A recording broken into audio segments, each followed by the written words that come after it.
Hey everybody, Jello's here, Battle Rankings Live. It must be Wednesday, right? Yes. I am joined by my lovely and talented cat fur, my lovely and talented producer, Ann. Say hi, Ann. Hi, Ann. We are here, and we got every show's special, isn't it? I like to think so. Every show is special. So what we have on the agenda today is we're going to be talking about Masters, Flames of War Masters, that is coming up. We have a compressed schedule because Historicon was moved, and we wanted as many people to attend it and not Masters get in the way, so we moved Masters up.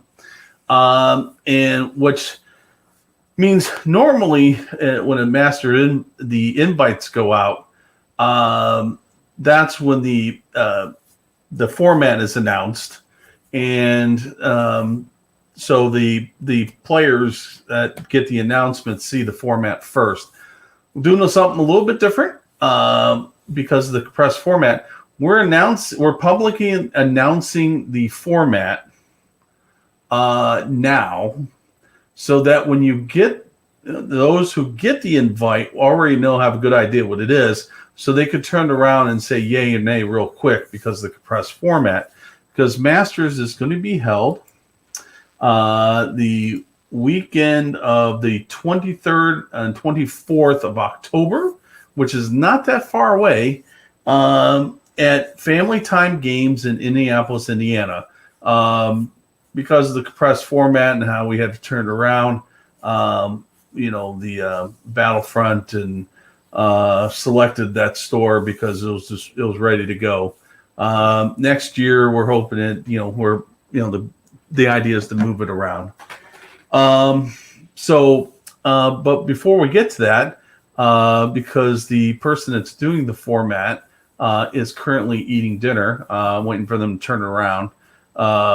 So I said, hey, do dinner, because I always talk about the upcoming tournaments first, and we'll get that out of the way.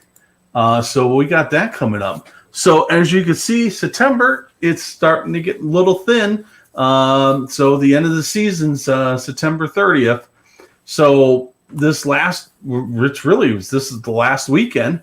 I got a whole bunch of stuff going on. We got HurCon, which is now just Late War 100 down there in Orlando.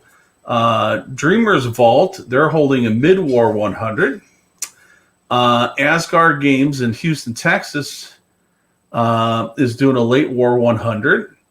And then you got BarageCon which they got a mid-war and a late war. Mid-war 120 and a late war 110. So you got that going on. So these are the last opportunities to get in there. And if you're on the bubble, I'd say definitely go to the local convention or tournament and see if you could get in. You never know.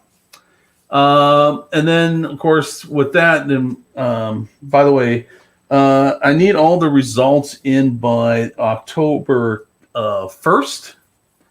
And then so I could turn around on the 2nd and send the invites out. So I'm the one that sends the invites out and gets to all the shirt sizes.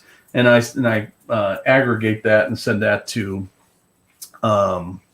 Battlefront, which should be interesting. And by the way, this is the example of a master shirt, which is, pretty nice. Unfortunately, the company that was doing these shirts has shuttered. And so I know they're looking for a new shirt company. So I don't know. Let's see if it's as nice as this. In the industry, we call this, it has a nice hand. It's pretty nice. The only thing is that if you get what's embroidery like this is embroidered, air dry it because this and the cotton dry at a different rate if you put it in the dryer. And what happens is this bunches up, and I think this has been put through the dryer. Anyhow, Sorry. well, how many items? How many clothing items do I have that are sensitive? Not very many. Not very many, right? So, going into October, we got Advanced Colors.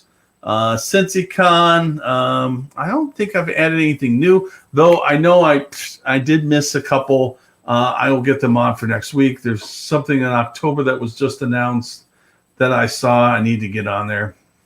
And so we got all that going on. So yeah, the first half of the season starting to pick up pretty good. So we got a bunch of October activity, November activity, some of December. And remember, we're doing Toys for Tots. Start planning that for that November, December, early December activity. It's kind of shifted there. So right now, Millennium Con, Game Table Adventures in Newark on the November 27th. December 4th is Able Companies and Skoda Fest is also planning to do make their event to Toys for Tots also. And the Charlie says here, Tanker Treat 105 late war formation in Charlie, what day is that? And also Nathan has asked, can I confirm there's a side tournament Masters? Yes, there is going to be a side tournament. I don't know what yet, but when we get into the mystery TO and everything, I'll announce how that's all working. Oh, Charlie says he's doing his on October 25th. Excellent. So yes, there will be a side tournament on that Saturday for Masters. Okay, hey, everybody. So let's take a look here. I think Historicon. Yeah, people were asking about Historicon. It finally got posted. So if you go to the Historicon website and you pick the attending, and then when you do that, there's this thing called the tournaments right here. That button, that'll pop up a PDF, and on page 2 is the Team Yankee and the Flames of War Late War Nationals. So that is there. That's everything you want to know about it, and so that information's there. And I think you could start getting your badges. Actually, I didn't look, but it's announced. So what's the PAL? What's a PAL other than your PAL for a program? Program something, announcing lists. I don't know, something. And so your PAL. You got Brian saying, don't go to Historicon, go to Millennium Con instead. It'll be a winter. Will be warmer. That's sure. FYI, Historicon did announce that it's going to be a mask up event. So they just shout that out to everybody that's on their mailing list. It's going to be a masked event. So you got that going on. All right. Let's talk about Flames of War Masters, the tournament organizer. The whole thing was who to run Flames of War Masters. So Battlefront and myself, we put our heads together. We discussed, and we're like, who can we do it? And then we searched high and low, and we're trying to find somebody that I think everyone would like, so that they could pick the format and run it. Well, anyway, I came to a quick conclusion that to ask someone to come out and run a tournament and pay for travel and hotel, and basically to sit there and watch other people play wasn't fair. So what we ended up doing is we actually ended up splitting the responsibility.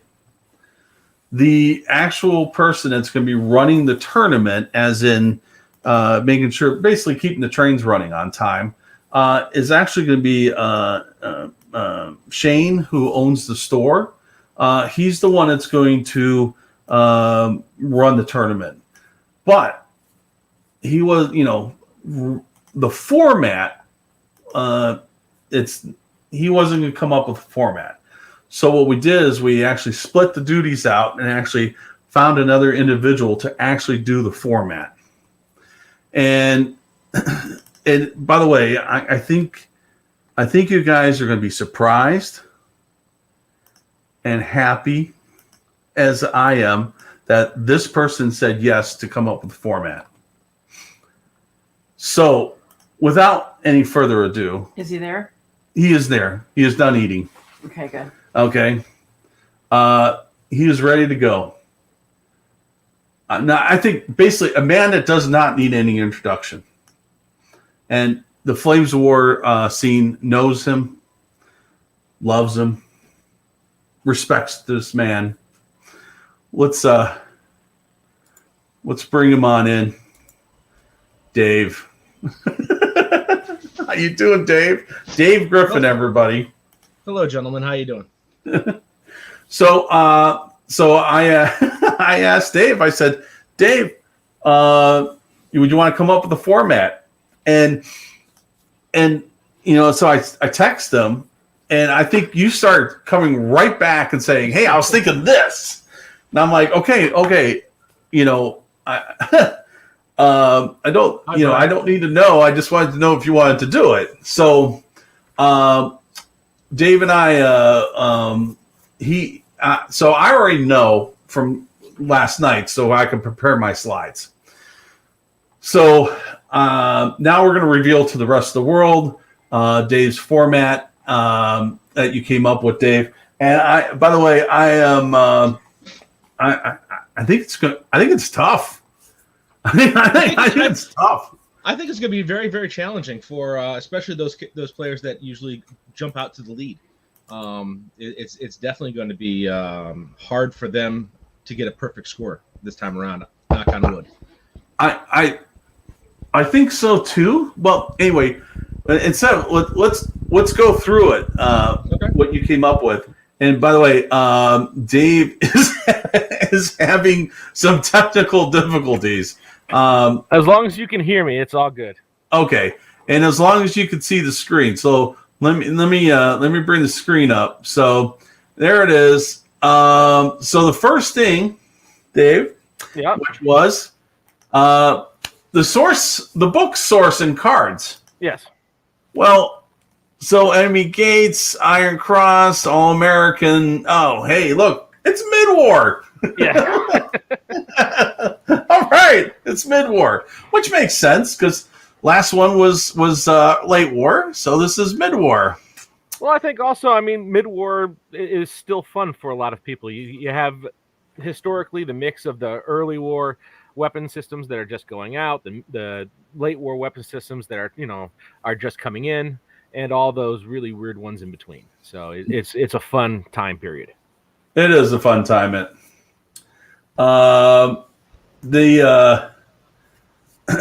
So yeah. Well, the next thing was in the thing is the points themselves. Right. I didn't want to do too much. I didn't want to do too little. I thought 84 was a nice, interesting number.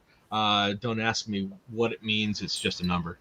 Oh, I thought you were doing some type of avant-garde thing for 1984, and you're trying to. I think 84 is just stuck in my head because I drove past the lumber mill. A little while ago. So, Let me put the kitty cat in there. But the cat's making its appearance. The cat has theme song now. Nice. All right. Okay. So what we want each one of your players to do is you're going to pick one nationality, but you're going to design 6 lists. But there are restrictions. Each list must have 4 distinct degrees of difference from any other list. And different cards would be an item. Different basic army list would be another degree of difference. Different platoons would be degrees of difference.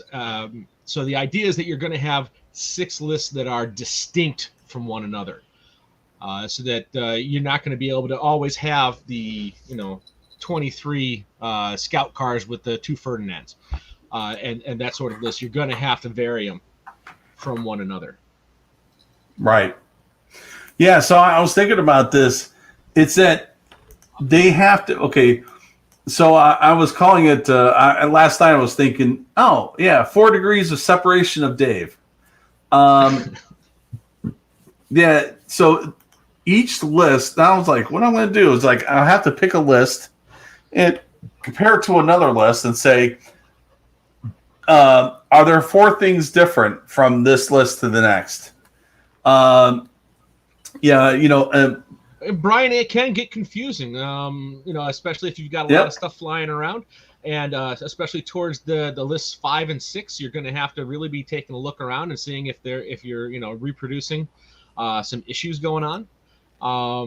But that's the whole idea, is that you're going to have that. I want to see 6 distinct armies that each person is bringing, not necessarily of all the miniatures, but changes that each one is going to have a different flavor that you're going to need to play.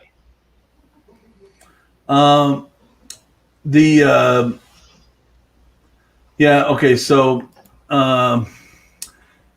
can nationals like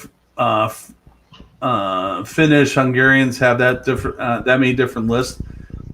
I was thinking that if you have 4, if you could do 4 distinctive lists, then you probably could take 2 of those 4 and change it up just enough so that, like, say you did a tank list, an infantry list, and then Americans are a pretty good one. For example, say you did a Lee list,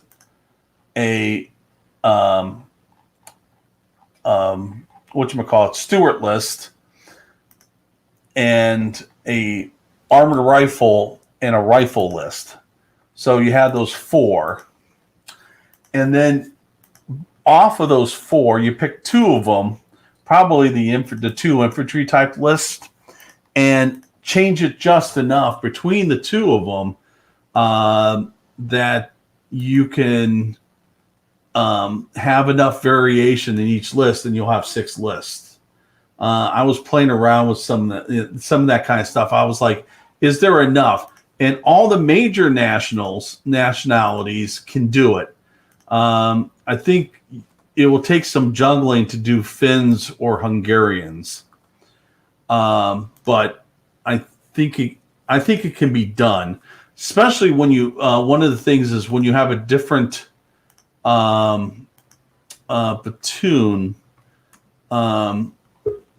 That's the where you could make a difference there. No,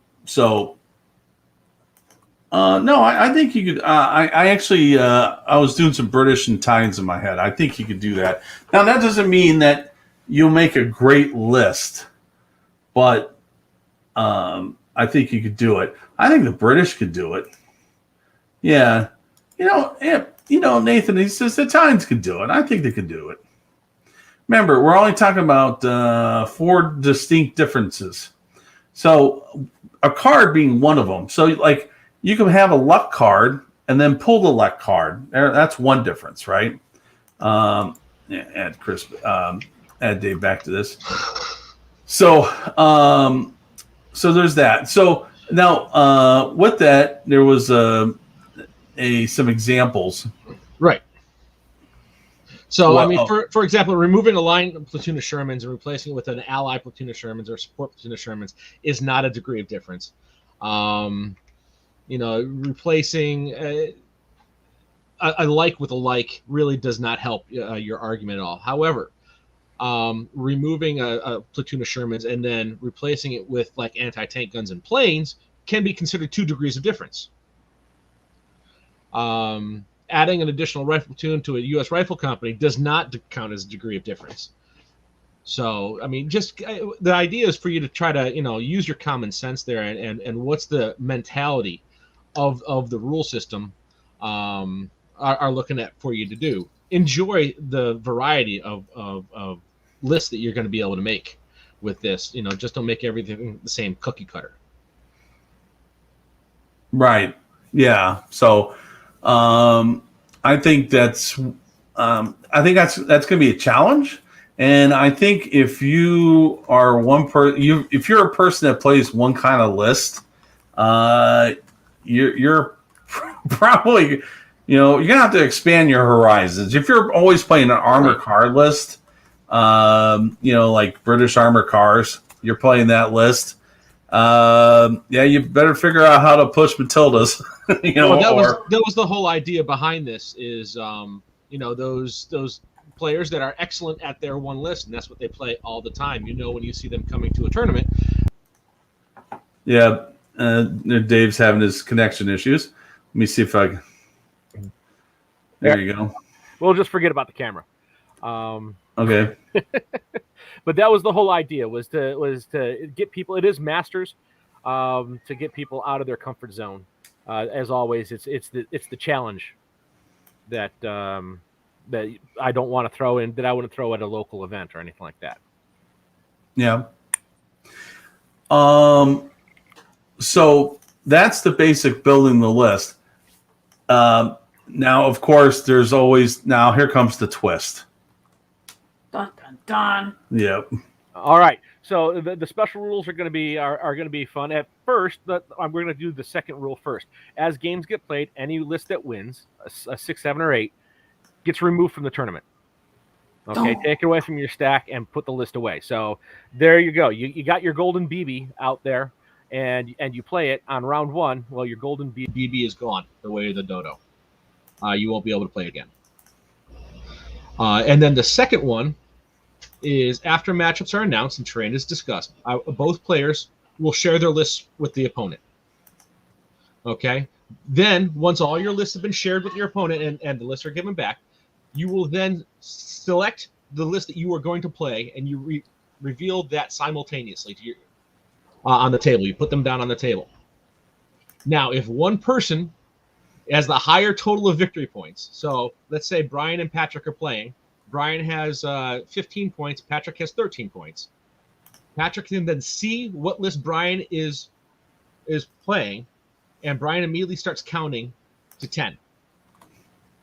Patrick can choose another list out of his active list stack and put that down on the table. If he doesn't, by the time Brian gets to 10, and that's supposed to be 10 seconds, he's going to play the list that he has, that he originally chose. So the plan for this is to make it a bit more challenging for those guys who immediately jump to the front, and make it a little bit more fun for those guys who are the quote-unquote challengers. Mm. Well, yeah, Brian says he can count real fast. It's supposed to be 10 seconds. Right. Also, it was asked about the community cards. I'm thinking that that's probably a no on the community cards. So, right. Anything that's not the official printed ones would probably be a no-go. There you go. I like that, Pat. Yeah, the 1 Mississippi, 2 Mississippi. Yeah, that's probably the best way to go. Though the room's going to sound pretty funny when you have like 9 people going, 1 Mississippi, 2 Mississippi. Just think of the stress level, though. You wouldn't think that there'd be the stress level for that, but suddenly you have 10 seconds to try to choose which one of your lists are going to be able to go up against this guy. So, yeah, but I'm thinking it's like, hey, I'm gonna put this one down and have this one in my back pocket, and it's probably something like that, Mm-hmm. Anyway, unless they pull out a real curveball, but you never know. Right. So, well, I mean, it was either this or my tournament idea of do your worst, which is literally bringing in the worst army you could design and having your opponents play that and you play theirs. But I wasn't quite sure about everybody sharing their armies and how kosher that would be in this day and age. Yeah. And exactly what is the worst army? Yeah. I would hate to have 2-pounder AT guns with KV-1s running around. So yeah. Yeah. What's the Italians with the where they're like the worst? They're not the black shirts, right? Is that the worst Italians? Something like that. Well, anyway, there's the format. So it's mid-war, 84 points, make up 6 lists. The hard part's going to be that each list needs to be different from the rest of the list in 4 distinct degrees, as Dave put it. A different card is a list. If the army list is different, so that way you mean like a rifle company and a armored rifle company, that would be 1 point, right? That would be 1 point, exactly. And so that's a real easy way for you to diverge your army list there. Right. And then like one could have a plane and the other one doesn't, or one has a veteran card, the other one doesn't. No, they're all one nation. You choose one nation, you go with that for the entire tournament. Yeah, but you can, as your core, but you can have an ally for so. Oh yeah. It sounds like Dave's having like a hip hop thing going on in his house. Let me see. Bring him back here. I don't know. I mean, I got one kid playing Valhalla's Assassin's Creed, and I got another one trying to steal my peanuts off my desk. So, well, the next here's a question: changing a tank platoon to a tank platoon be a difference? Now, so let me see if I got this right. If I had a Sherman tank company or tank platoon, and I switched it out for a Lee, that would be a difference, right? Yeah. That would conceivably be a different. I wouldn't count it as such. My intention is for you to have to get an entirely different platoon, not just a different choice off the same platoon. Oh, okay. So a different type. You're looking for a different type. I'm looking for the different platoon. I mean, if you're looking at the box, and the box has a choice of Shermans or Lees, That's still the same platoon, despite having it's not a different platoon, despite having different tanks. All right.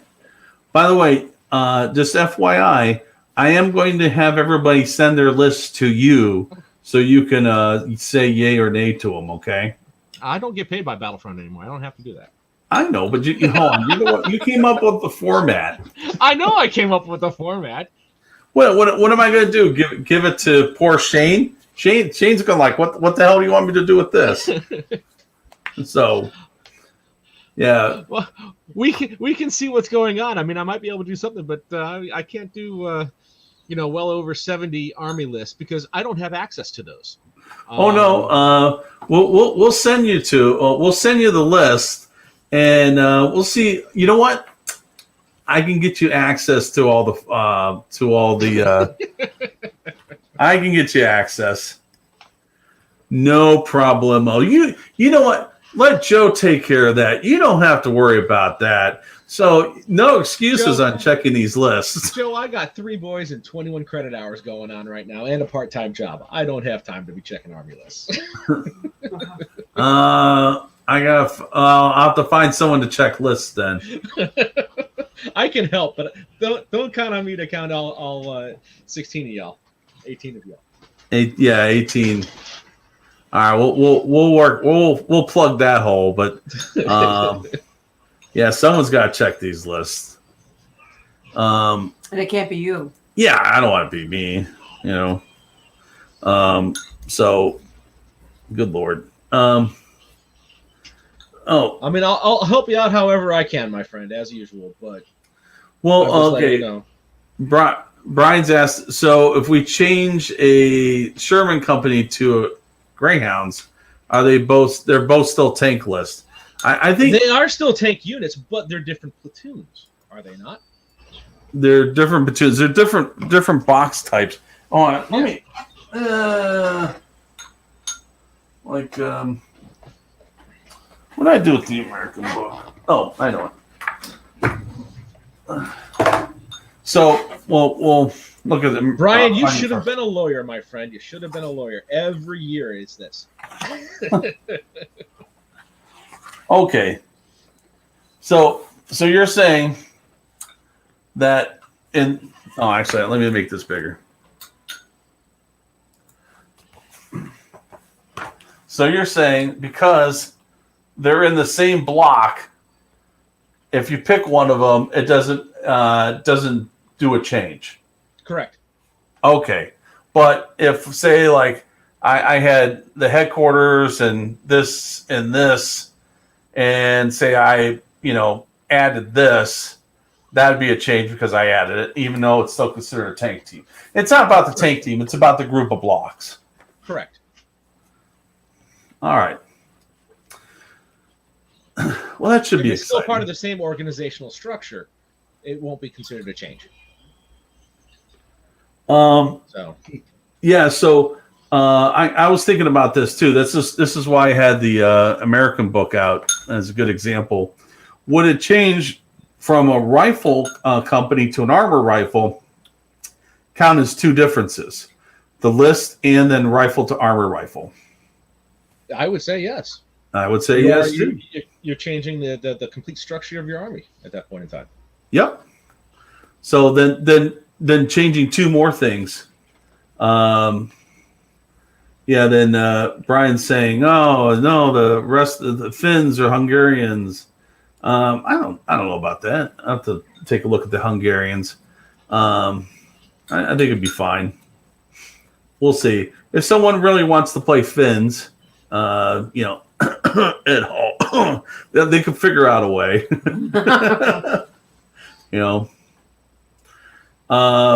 But yeah, there you go. So there it is in all its glory. The format.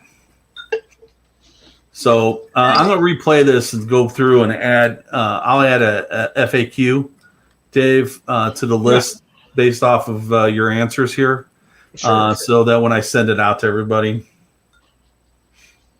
Yeah, and of course, if you want my input on any questions that might come across your desk, Joe, you're always welcome to give me a buzz and You know, that way you can't get yelled at. There'll be some nebulous voice that nobody can find anymore. Oh no, I'll get yelled at anyway. It's just, I have broad shoulders. It's all right.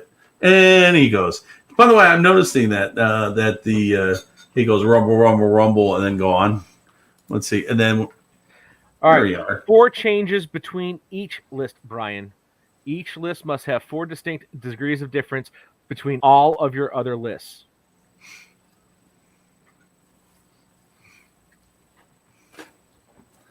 So, yeah. Well, it's a good thing we're giving people a heads up beforehand, because they'll have about 2 weeks to play with it before they say yay or nay about coming. Nathan, probably doing some homework there. Hungarians have 6 core formations plus command cards, so I think Hungarians can pull it off. No worries.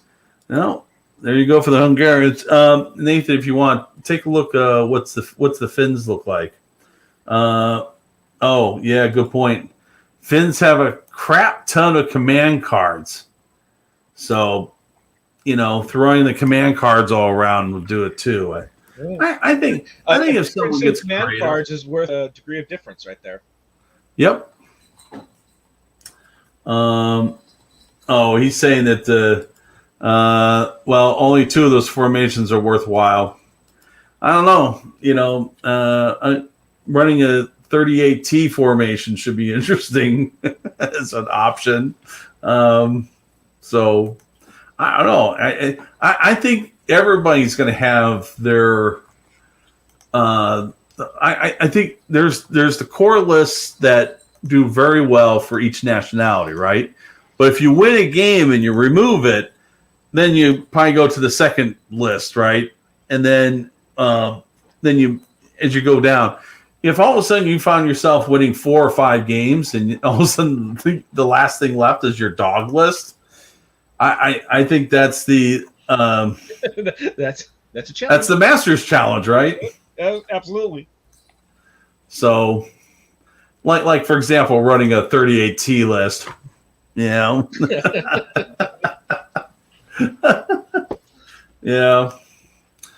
All right, Dave. There you go, everybody. Dave, thanks a lot for this. I'll put this out there somewhere so that people could see it for the format. But that's the special format there. And just so let me recap. So what we did is we took the role of TO and split it. Shane is the store owner, is actually going to be the one running the trains on time. So he's just going to get us started, tell us when times are up, that kind of stuff, and get us going. And then on the format side, we decided to bring in Dave Griffin here, and he's come up with this format, which I think is interesting. I think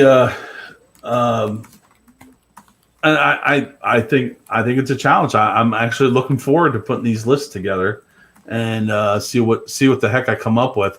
Of course, Dave, your name will probably be taken in vain a couple times, but it's been taken in vain for almost a decade now. That's true.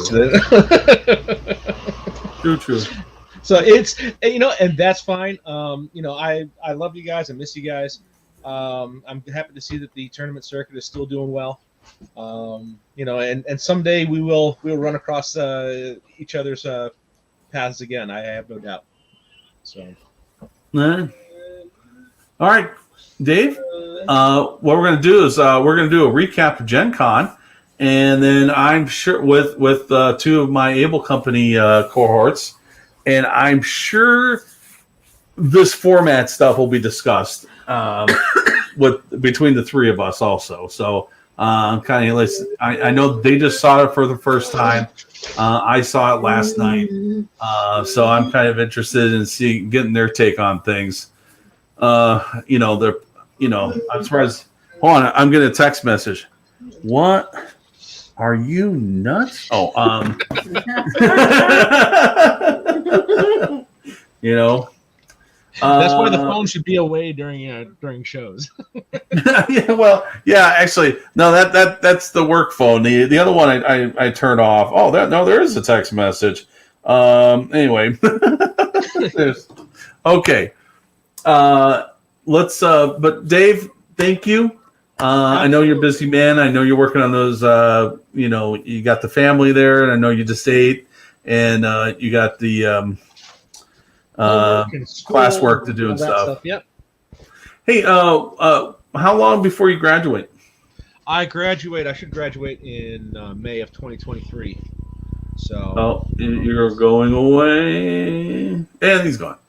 And let me see if he comes back here. There we go. We're gonna try one last time here. I should graduate in spring of 2023. So. Okay. I had to go from a sociology and political science base to agriculture base, so it was pretty much taking an entirely new 4-year degree right off the bat. So, by the way, I don't know,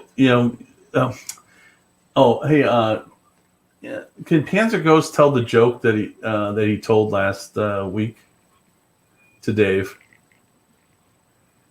Reminds me of the topic. Zombies. Oh, zombies.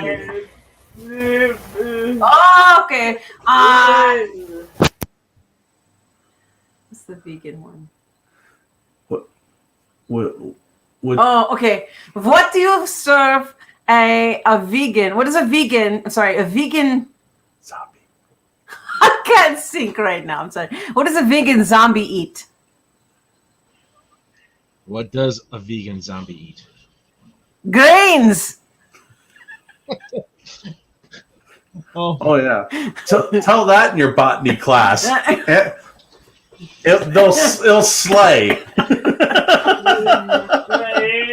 They'd actually really enjoy that. That's the scary thing. Oh yeah, you gotta know your audience. All right, Dave, we'll let you go. And all right, my friends, you have yourself a groovy day. And all right, let the dice fall always in your favor. no, well, from your lips to God's ears.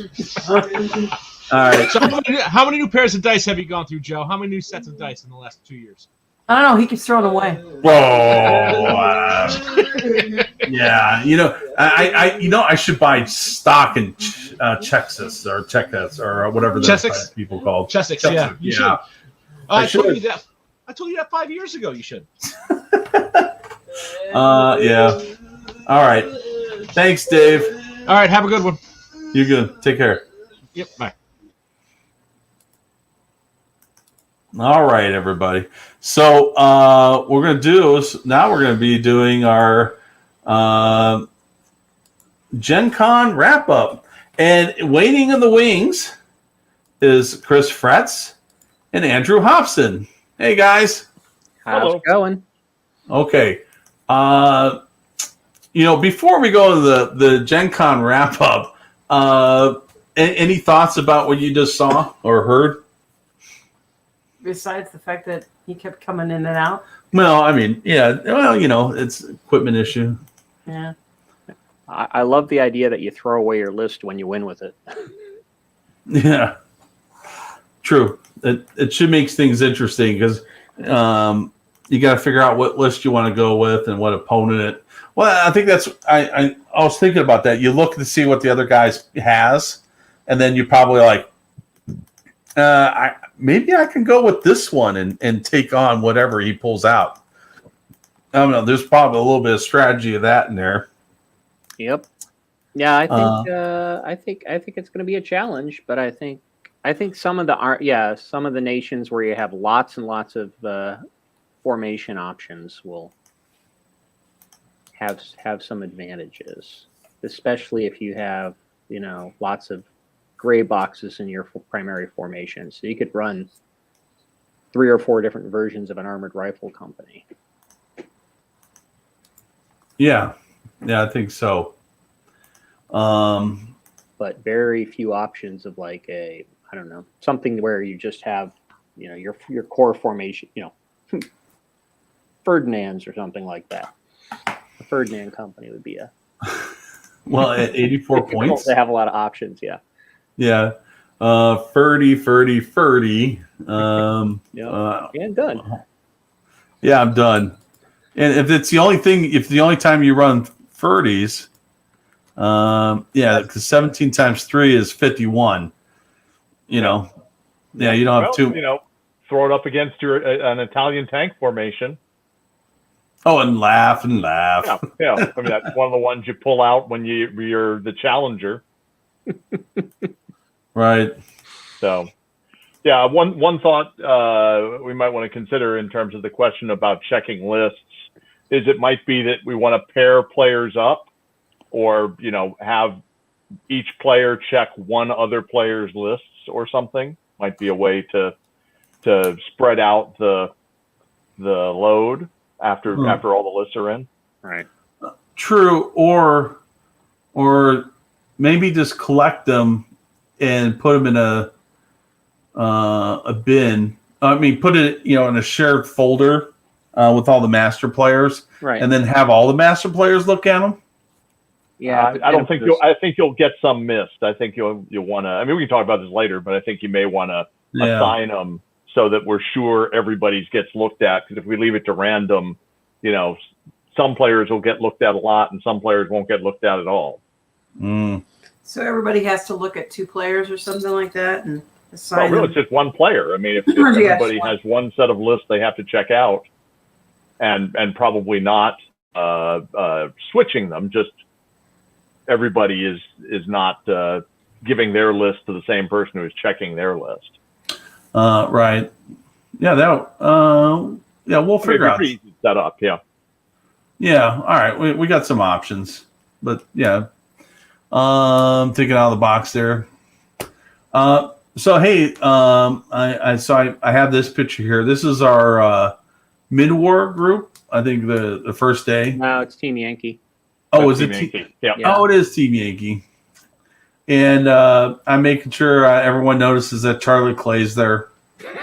You'll be happy. Yeah, he for some reason when we took the picture for the Team Yankee Masters, he was there. Then he stepped away. We took the picture, so he wasn't in it. So I ended up cropping him from another picture and putting him in kind of really bad Photoshop. But so what's what I got here? Oh, let's talk. So the first day was mid-war, and Chris, you ran that. I ran that one. Yep. How many players were there? We had 18 players playing, and a wide variety of nationalities. We had several new players, several first-time tournament players there. Yeah. By the end of the weekend, they had their first 3 tournaments in some cases. Yeah, so it was 100-point mid-war, and we had German at the top, including Joe Lewis taking the first prize with his German armored recon and Italian tank list.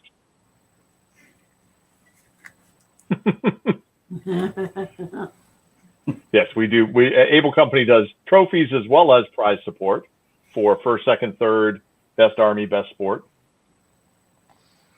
Yep. Who got best sport? Best sport was one of our Able Company members, Mark Webb. Oh yeah, that's right, Mark Webb. And best army was a new to us player, Phil Gertler, who I think is from Milwaukee. He's one of the Battle Badgers and his British Crusader Squadron. Yeah, it was nice. Yeah.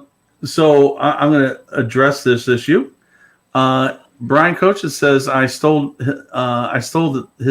my list from him, and he is correct. Well, actually, Brian, I don't think you run infantry, so I at least have infantry in my list. So there's one difference for masters right there. Yeah, there you go. Add infantry, no infantry. Yeah. Yep. And John Meyer, who came in third, was running a similar, though different, German Armored Recon Italian tank force. Yeah. Brian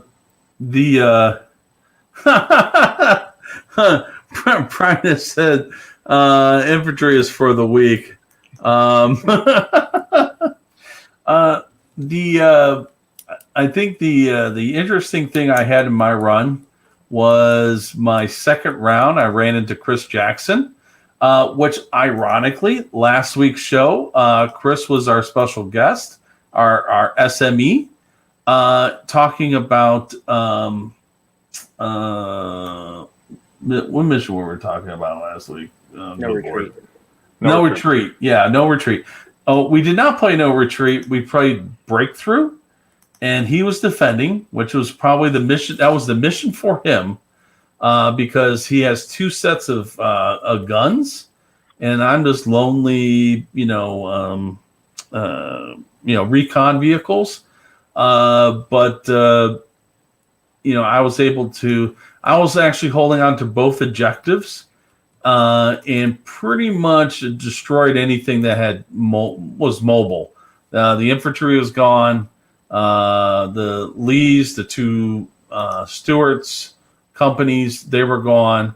I think the only thing left was the one IC, and they just got on the board at the end of the game. But I'll tell you what, I was hurting. I was down to 1, 2, 3, 5, 6, 7 recon vehicles, and the one of the 7 was checking, and I was making my check, and I had lost a lot. So, but Chris Jackson, he made one mistake, and I made him pay for it. He had a poorly executed and poorly timed assault. That was where my infantry was supporting. He moved out when he didn't need to. He moved out of houses, and what ended up happening was his guys, his stewards whiffed against my martyrs, which whiffed my turn before. So I destroyed one, and now he's moving to destroy them. He's going to set up an assault. It just didn't happen. They were basically flopped out in the breeze, and then that was pretty much the end of them with my infantry, which is for the week. So, which then opened up. Now, he was trying to tighten the noose. I was in the center. He was trying to tighten the noose with his vehicles, trying to kill the rest of my. But the thing is, I was on a road that was going out of town. And by the way, do you know what the road movement of scout cars are? It's 40 inches. Yeah. When I took all 6 of those units and moved them out, he was kind of like what Darth Vader looked like when the Millennium Falcon hit the lights, jumped the light speed. And he was like, looked back.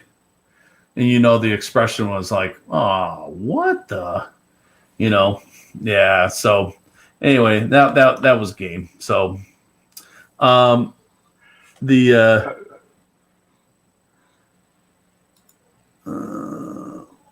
me do. There we go. All right. Dave was ghosting. So that was interesting. And then my other games were pretty good. Now, Chris, you were running that. Did you see any other interesting things going on? It was. We had a couple of.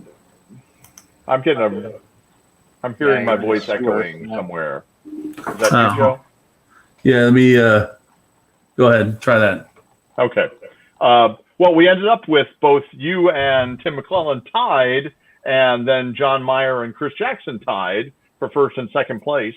And strength of schedule, I think, worked out yours and Tim's matchup. But with John Meyer and Chris Jackson, we ended up having to Their strength of schedule was number of wins was the same. Strength of schedule was the same. Next thing was sports score was the same. So we ended up having to have them die roll off to see who got third and who got fourth place. So that was one of the first times I've ever gotten that far down in the tiebreakers. And also, I would add on all of the tournaments, if you're interested in seeing the lists or the standings or pictures of the winners, go to the Flames of War Facebook page, and there's complete coverage there. All the lists are posted and all of that. Just search out Able Company and Gencon, and you should be able to find it there. Yep. Then it was me, Tim, John, then Jackson. Chris Jackson, and then Charlie Clay. Then Charlie Clay. Excellent. So 4 of the 5 top in that tournament were German players. Because Tim was also running a German Panzer Grenadier Reconnaissance Company, and Charlie was running an Africa Rifle Company with Italian tanks. Well, then that was Thursday. So Friday, I was running Team Yankee. And I would say the first, as I was taking the papers, shuffle them up and getting the matchups, I was looking for did we have a buddy playing a buddy? Some guy that you drove 5 hours with. They shouldn't be playing each other first round. I was looking for that, and I was also looking for red on blue matchups, right? And I get to one, and it was Iraqi and Iranians matched up. Now, personally, I thought that was funny. I started laughing. Everyone's looking like, what do you find so funny? I'm like, something that amuses me. But I think that was what Charlie Clay and Everett. Was it Everett? Yeah. Yeah. No, it was they were both running Iraqis. Oh, it was Charlie and Brengol. Brengol, our best army winner. He was the one running Iranians. All right. But yeah, ran into that. I think we had some interest, newer players, which was like Brengol and what was his buddy's name? Tibor. Tibor, yes. Brand new. Both from Chicago. Yep, and they were running Team Yankee. There was a couple other new players too, which was great. Yeah. And new to us. Some of these people had been playing for a while, but just had never joined our events. I think it was interesting to see how some of the matchups work. Some games I thought it would take long were like the ones first to finish. It was interesting to watch the dynamics. Also, I think the tables that we set up were probably a little bit more open than we normally do. I mean, most people probably thought they were crowded, but a little bit more open. So there was probably a lot. I know there was a lot more lanes for longer, long range stuff, which, Team Yankees, pretty much everything's long range. The death and carnage on each table was amazing. Oh yeah, there was tank turrets flipped over. Some people put down smoke. Some people bought those little things that have flames. You go by and look at a table, and they're like, "Yeah, I ran out of flame markers." Chris, Chris and Andrew both played. Chris, your first opponent was. Oh gosh, I can't remember either. Yeah, and Andrew. I played John Pirtle. Played him and his Israelis.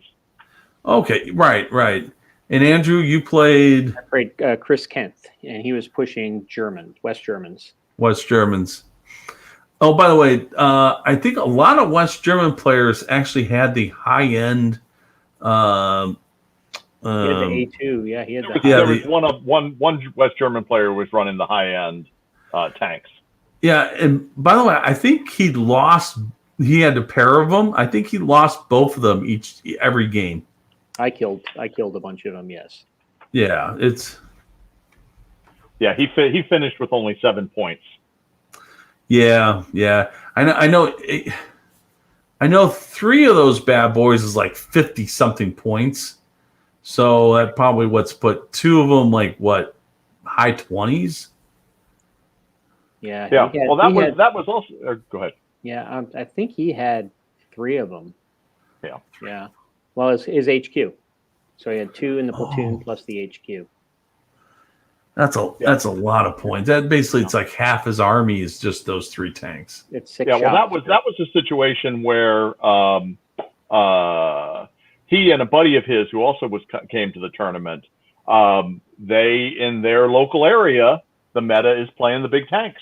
Yep. And so they thought, well, we should bring the big tanks to this, and realized that kind of as a general rule outside of their area or maybe some other areas, but in the tournament world, they are not necessarily the things to bring. And so it was eye-opening, which is one of the nice things about traveling to a tournament. Yeah, and I think they both said this was their first tournament ever. Yes. Yeah, they were. Well, they were both from the Battle Badgers area up in Milwaukee. Right. And didn't they play all 3? Yes, they played in all. Philip played in all 3. Chris Kent's played in just 2 of them. Okay, well, at the end of the thing, he's asking, when are you guys having your next tournament? So even though he had a bit of an education at Gen Con, he was, enjoyed it enough that he wants to keep playing. So. Yeah, no, I got good responses back from all of the new tournament players Great. we had. Good. So yeah. So and Joe, on the Team Yankee tournament, the top 3 were John Meyer running his West German Leo 1 formation and his Fallschirmjägers, Tim McClellan running a Marine Rifle Company, and our very own here, Andrew Hobson, with his British FE 432 Mech Company and a Dutch Leo 1 Allied formation. Right. Yeah, John Meyer was also running a British. Oh, that's right. Yes, he also had a British infantry as. So he had a Fallschirmjäger formation and a British infantry formation, and then the Leos were support. And he had some weasels. And he had weasels. Yeah. They went after my M109s. It was quite entertaining. Get those weasels out there. Well, we were playing. What is it? What's the one where the attack, the defender's deployment area wraps around the? Is it Killing Ground? Killing Ground. Yeah, we were playing Killing Ground, so his weasels come sprinting in from the back of the board and come after my M109s. That game was a bloodbath. We each lost 7 platoons, and in that one, basically, we ran out of time, and both of us kind of ran out of steam. Oh, so you guys went 3-3 in that one? No, he ended up winning at the last, right before the buzzer, 6-3. I couldn't get within 6 inches of the objective, or 8 inches of the objective at the very end. All right. Yeah. Yeah. Actually, I think I remember kind of watching by and thinking that you guys were going to time out. So yeah, so he snuck one in. Yeah. But anyway, so that I guess that's how you end up winning a tournament. Somehow taking those 3-3s and making it something else. Then the last day, Andrew, you were running the late war one. Yep. Yeah. And I got this one set up. So what do? I don't know what I did to you. I must have been something in the Team Yankee, because my first round opponent was Tim McClellan, just right out of the box. I get Tim McClellan, and so I show this. So this is the list I was running, which was a British armor car, the Reese Squadron, which is a bunch of Daimlers and Dingoes. And of course, I have to throw that in as a Dingo ate my baby. Universal carriers, the mortars. And then I added the 4.2 mortars. I have an FFI platoon because I'm weak. And then I had 2 crocodiles, 4 Achilles, 3 Churchills, and 4 Sherman 76s. So that's what I was running for my 100 points. So I run into Tim, and I recreated Tim's list. He had the so armored Panzer Grenadiers, which was from the Migration book, because he had von Sachen. All right. Full thing of armored Panzer Grenadiers with half tracks. And then he had 4 Stugs, the 4 mortars, the 4 7.5 guns, 3 of the Pack 40s, and then some AA that was also armored, 3 Lukes, and a Ferdinand, which he got his support from Fortress Europe. Pretty tough. We both went attack. We ended up with encounter. I did get to pick. I did win the die roll. Got to pick the side. I think I picked the better side. Matter of fact, the table looked like this. So following the cursor here, yeah, I had an objective over here and one over here. And then I think mine were on this side of the tree and over here on this side. And what ended up happening was Tim left off his stews and the 7.5 armored cars. I left off my Achilles and the Shermans. I purposely started with the flamethrower tanks. Because I have so many armored cars and everything, I pretty much moved forward the entire line. And I said, I played a game. Guess where I'm coming, right? And I had more stuff in them, which is another great thing. I didn't think about this list when I put it together. You just because you have all this little tiny crap, I had more. And then I saw where his Ferdinand was going, which he placed in the middle. Von Sachen was in the middle, so it can go left or right. The Pack 40s were on this side with the infantry, and I pushed the Churchills up one side, and the Crocs up the other side. And he made a choice. He brought the 30 this way to deal with the Churchills. And then what I did is both of my motor platoons started working away at the stuff over here. And then by that time, turn 3, I chipped away so much. He had 2 guns left and 2 dudes on that objective. That's what's left. And I'm like, turn 4, I'm just going to go over it. No, that was turn 4. His turn 4, he rolls, gets a reserve. Von Sachen rolls again, gets 2 reserves. And where did both of his reserves come on? Right on top of me. It was bad. It was basically, it just crushed that attack there. So what I did is the infantry actually, he rolled poorly. It ran. I got rid of both guns and then would start chipping away at the Stemmels, the 7.5s.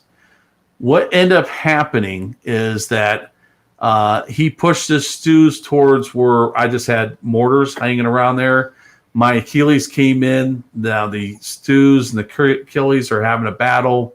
I had one Churchill hanging on, but just every turn, and I was chipping away at the 7.5 armored cars. Here's our list. I just wanted to show this everybody. So here's our 2 list, and at the end of the game, that was what's left.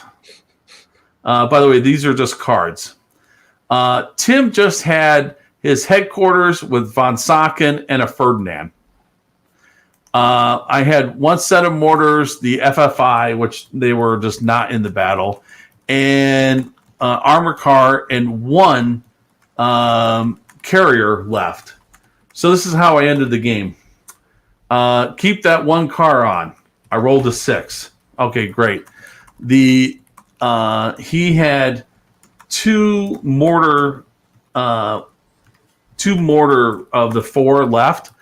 My Daimlers shot, penetrated, and killed both of them. And then my Achilles sniped the one last remaining 7.5 armored car, hit, killed, broke company. Oh, it was a thing of beauty. Except I was a nervous wreck because of how that whole thing, it was like I was just there about to take an 8-1. Tim's a very tough opponent, about to take an 8-1, denied, and then just watching my world crumble in front of me as Stews start picking off armor cars left and right, squashing them like they're little gnats, and then somehow was able to come back. But anyway, that was my round 1. At least you didn't face Jackson in round 2. Yeah. Chris and I played round 2. Just to go over the standings, Joe did win the tournament. Then Chris Jackson and I'm echoing again. I can read them all. Well, Chris Jackson and I tied, and Chris got the Strength of schedule. The strength of schedule. Yep. Does that help? Yes, sounds like it. So yes, and Chris and I played in the second round, and I did surprise him a little bit in my stances. I was running a U.S. rifle company. He was running the Soviet M3 Lees, and I picked maneuver. He picked defend. So he ended up having to defend in cornered, and it was a very tight game. He got his reserves on at the time he needed them. Had he not gotten them in, it might have been a different case. But it was a lot of assaults, a lot of shooting, a lot of blowing up stuff. But we couldn't quite. We only got to turn 5. So we didn't make it to turn 6 for the objective to go live. But my formation was teetering at that point, and but that's where we ended up. Yep. I think that's the second time. Didn't you guys run in mid-war? You guys ran into each other's second round. No, right? I was running mid-war, so we did Team Yankee. Oh, we Yankee, played the final round in Team Yankee, and that was also a very tense game. He had a horde of Soviet infantry, and I had my Dutch infantry and Leo 1s, and he ended up having to defend in that in, I can't remember which one now, outflanked, I think, maybe. Outflanked it was. And I rolled in with all of my tanks, all of my PRTLs, all of my armored personnel carriers, my artillery, and really, blasted away at his first couple platoons. And unfortunately, again, he got his reserves when he needed them. And so by the time I had sort of cleared away what started the game for him, his second team was coming in, and I wasn't able to overcome that. By that point, most of my Leos were gone, and it was a done deal at that point. Right. He had 3 formations. It was like 2 BMP formations and a BTR formation. BTR was a support unit. Okay. But yeah, he had a BMP 3 and a BMP 2 right. Formation. Yeah. No tanks. Nope. Yeah. Artillery. and I was able to outflank him and knocked out most of his artillery, or knocked all of his artillery units. I destroyed his hails, and I knocked both his carnations and his acacias down to 2 guns each by using my spearhead move on that and being able to flank him and get missile shots and gun shots first turn onto the what he had hoped was a protected area. But no. Yeah, so he ended up, so Chris, hang on, I've got all my stats right here. So yeah, Chris Jackson second, Chris Fretz third, and then Tim McClelland ended up winning the Iron Man. It's nice to have matching pairs. Yes, we did an Ironman competition. So we took all of the players and added up all of their victory points over the weekend, and whoever had the most victory points won a special Ironman trophy and the 21 box of T-34s as part of Battlefront's prize support. Yep. And it was a very tight competition. Chris Jackson, John Meyer, and Tim McClellan especially were right up there in the top. From round to round, it was okay. One's moving ahead, one's not. So it was a very interesting competition as well. Yeah, and late war was good because the mix of nationalities at the top was pretty good. You went British, Soviet, U.S., German, British, German. Yeah, so it was. Yeah. It was a nice blend, and then we also had Finns and Hungarians as well. Mm-hmm. Oh, also, if I remember correctly, for Team Yankee there was only one Soviet player, right? Correct. For Team Yankee, we had 9 different nationalities represented amongst the 14 players. So I think there were 3 British players, but other than that, there was no more than 2 of any other nationality. And in a lot of cases, there was just 1. So right.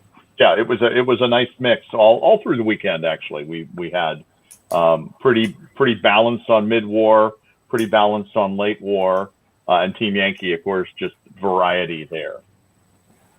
Yeah, I think the late war, my second round opponent, I think it was his. I know he's not new to the game, but it was like his first tournament. I think his first tournament with us, definitely. And so he got 7. So I had 6 points. He had 7. So I ended up, I played up, he played down. And at the beginning of our match, he was filling his oats and stuff. And then we ended up playing counterattack, which is the mission I did, that I first did. So you can see that in replay, mission 101, counterattack, and he left his recon in reserves, and boy, did I make him pay for it. Yeah, that game was over on turn 2. Yeah, and so. Afterwards, I explained to him how the recon would have helped him. You don't leave that off, and that kind of stuff. And I think he walked away with some maybe an appreciation for recon, because we know what's funny is that a couple other people who have watched come by and they said, "Oh, you don't have your recon on?" He goes, "Man, recon wins games." He's like, "Oh, okay, whatever." And yeah. Anyway, poor fellow. And then I played Spencer, who was really rocking and rolling. Right, he was in first Spencer's place one of our going into new the last guys. round. Yeah. Unfortunately for Spencer, we ended up with dust up, and I won the die roll for the side of the table, and I put him in the worst spot. And then just, he was in a bad spot. There was no cover other than a hill. And I because I had all that recon, I was able to go on both sides of the hill and pretty much take out his artillery. He had Hummels, the SS Hummels. Not for long. So it was just that much easier to hit. So, yeah. But you know what? Hey, he was a good sport about it, and he won best sport. Yep. And he learns. So Well, But- the reason he lost was his minis were unpainted. what was it? Yeah, I think the reason he lost was his minis were unpainted. right. Because Well, well, you know, if you don't paint them, they can't win. that's right. They were not painted. Also, it was, he had German SS Tigers, 3 of them for 37. Plus the ace card makes it 40. So it was really easy to guess what his reserves were going to be. And by turn 5, when I ended up winning the game, they had not come on yet. So that really hurt, not having that that firepower on the table. Right. Because that's the only thing that could take care of the flame tanks. Right. Because he had Stummels and he had infantry and the recon 250s in the artillery, and that was about it. That was about it. Well, you know what? It adds up quick. Those Germans add up quick, and especially when you have 40 points sitting just in those 3 Tigers. So, and that's just, it goes. It's one of those things. If you're playing someone against 3 Tigers, try to get them in a reserve situation. So that's the best way of dealing with the Tigers, is not to have them there to be dealt with. So. Right. I don't think anybody was running pack fronts this tournament. I think the pack front has kind of seen its There day. were no pack fronts. Yeah.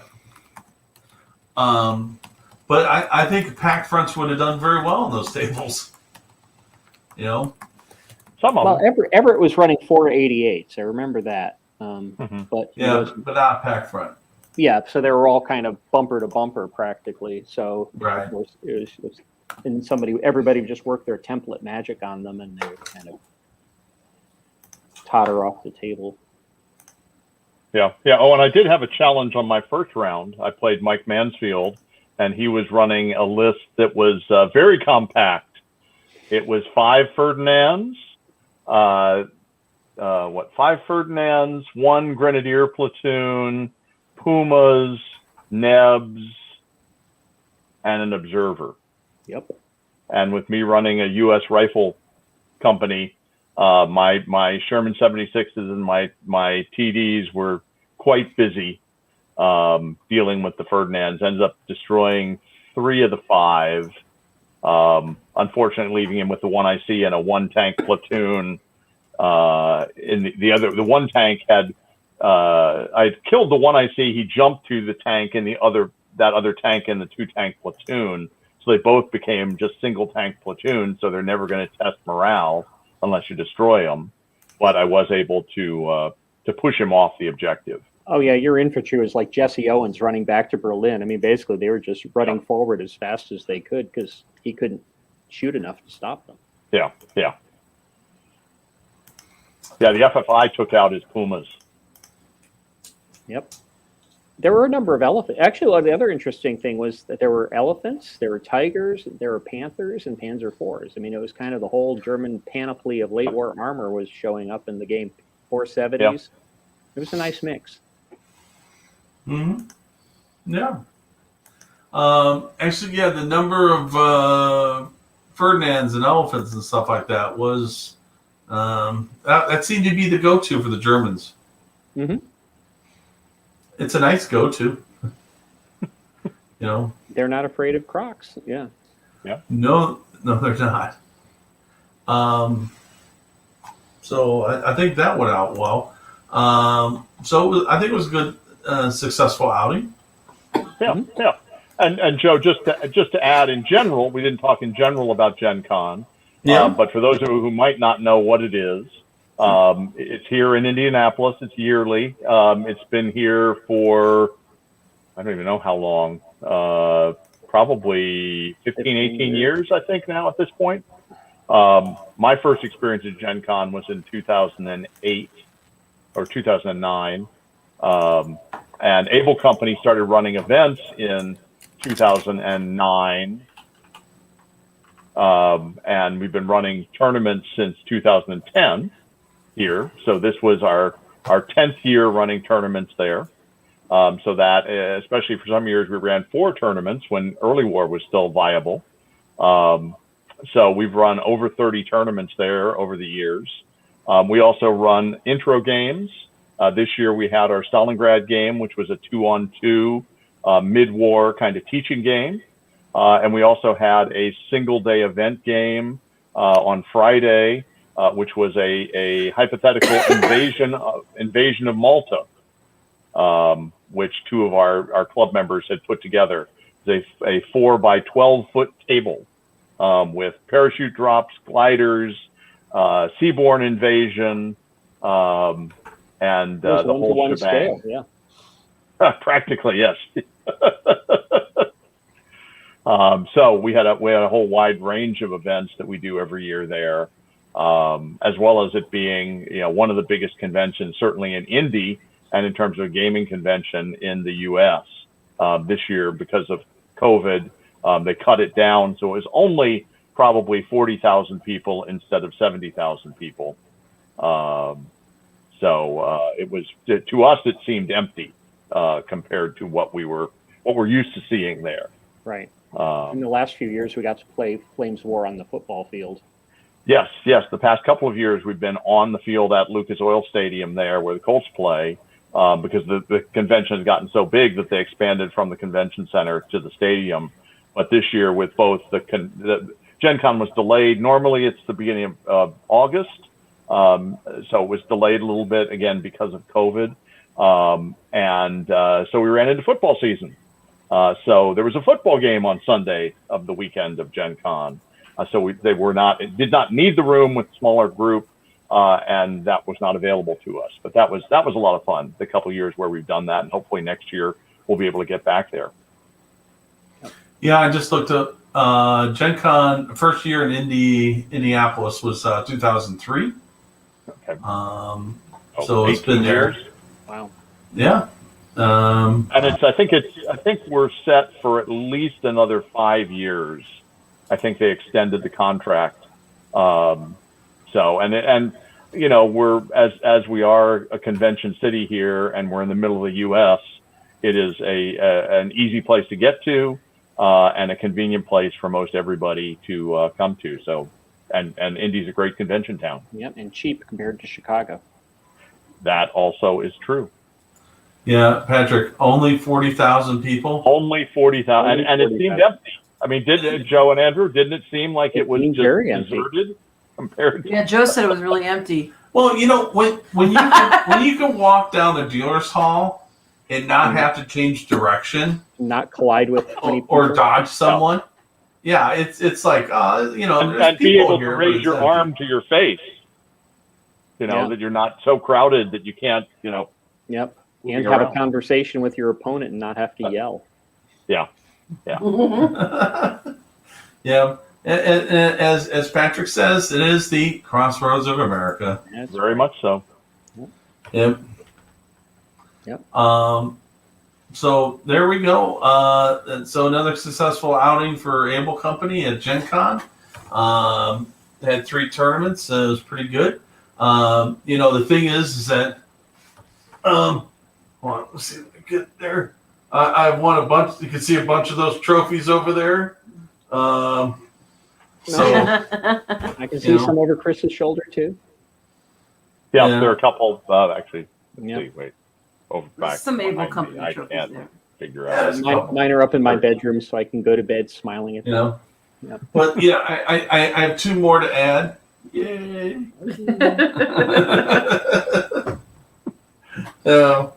And some other people other than us got trophies and prizes as well. Right.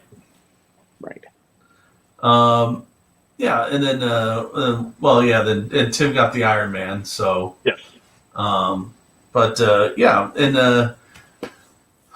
New people. I think we made some. A stranger is just someone you haven't become friends with yet. We made some new friends. We had the one guy from Portland that came out to play. And Ever then, came in from Ohio or Oklahoma.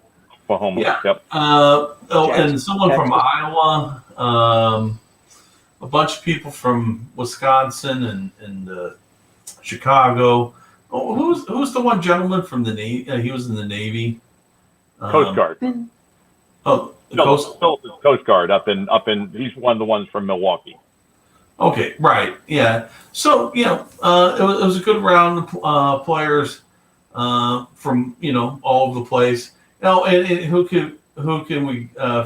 You can't forget Charlie Clay and some of our regulars. Yep.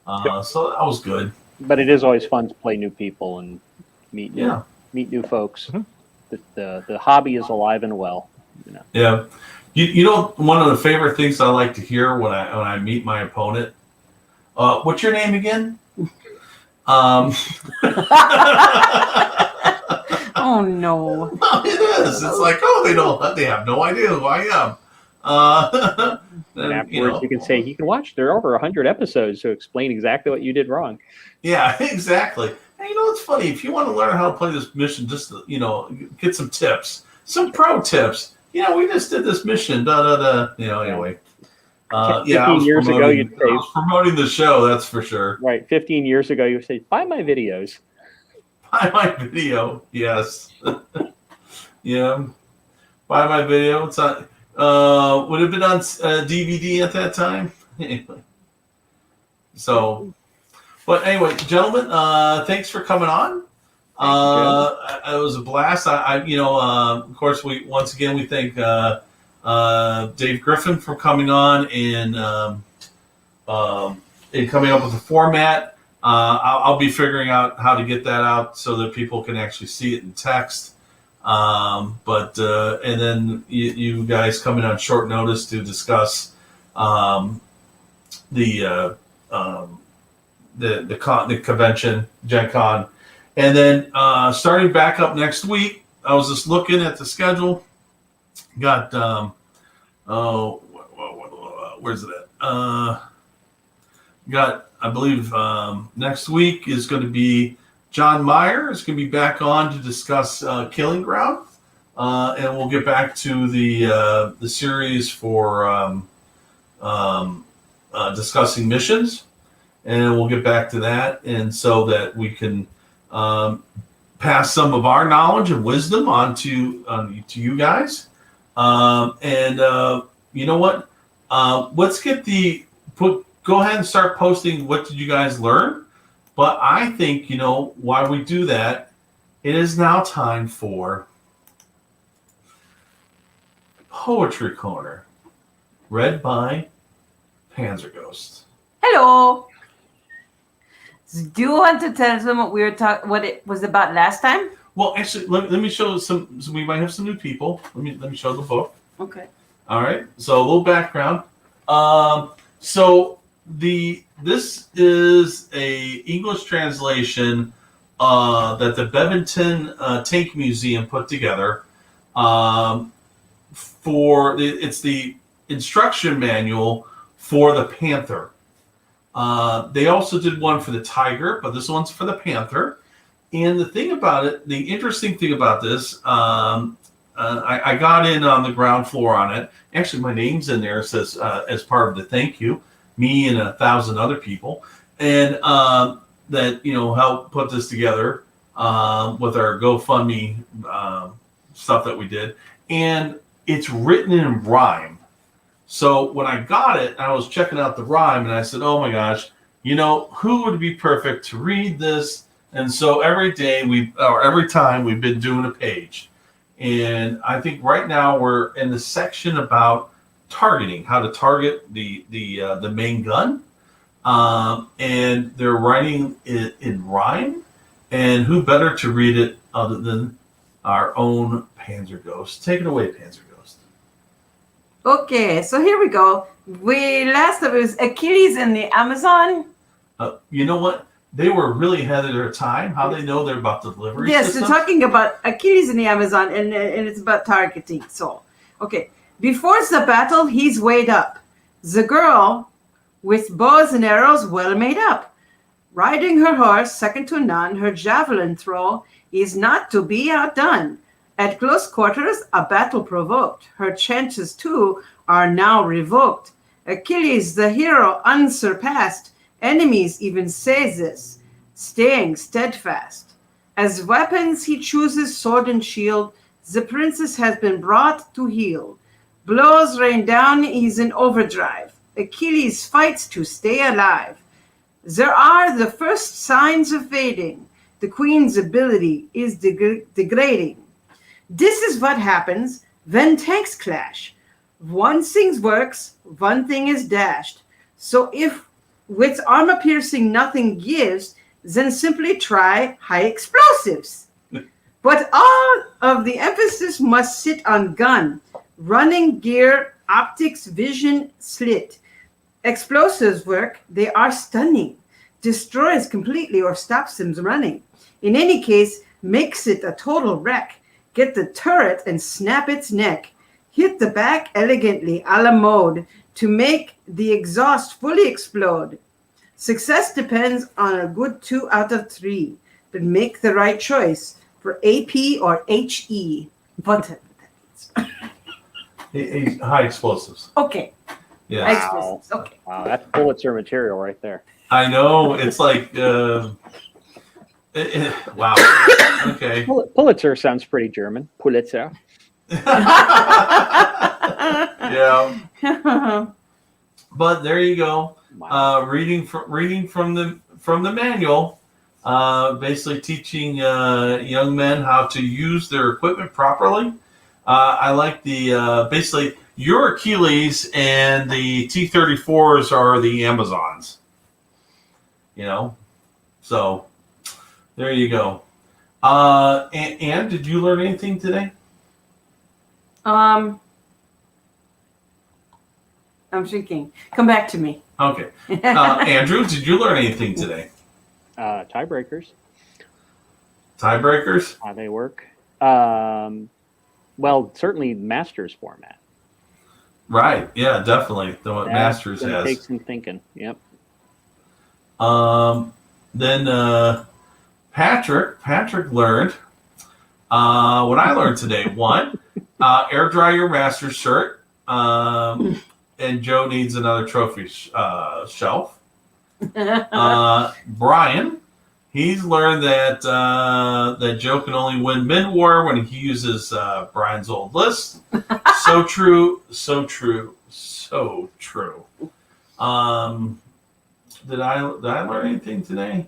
Well, I think it says for you to be successful, you should learn one thing and make one person laugh. So hopefully, I made people out there laugh. So. I learned that Dave Griffin makes a really challenging Masters tournament. Yeah. I'm gonna try to figure out.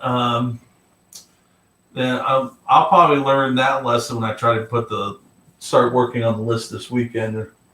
But there you go. I think that's it.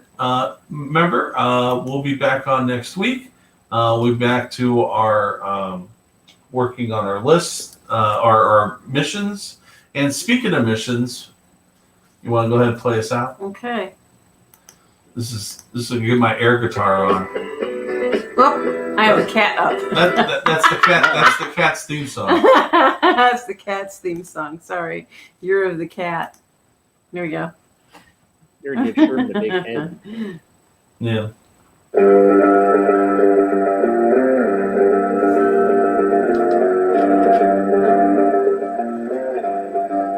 It's by Kafir Okyan.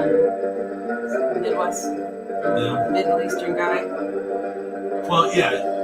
Speaking of which, there was a hit that pedal.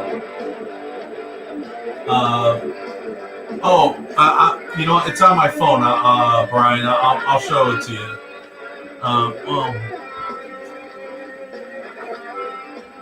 I'll show it next week, Brian.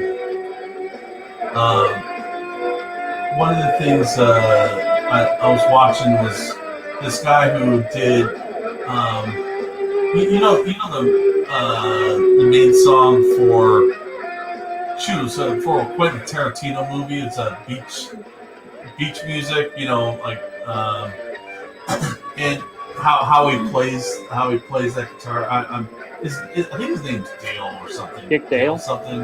Yeah, Dick Dale. And how he plays that. And someone deconstructed that song. It's actually his dad was from Turkey and played that.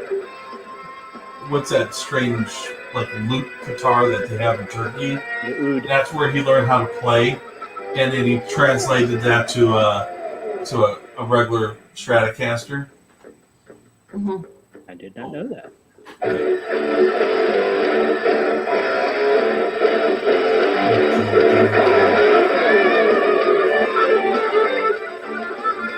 Oh wow, okay.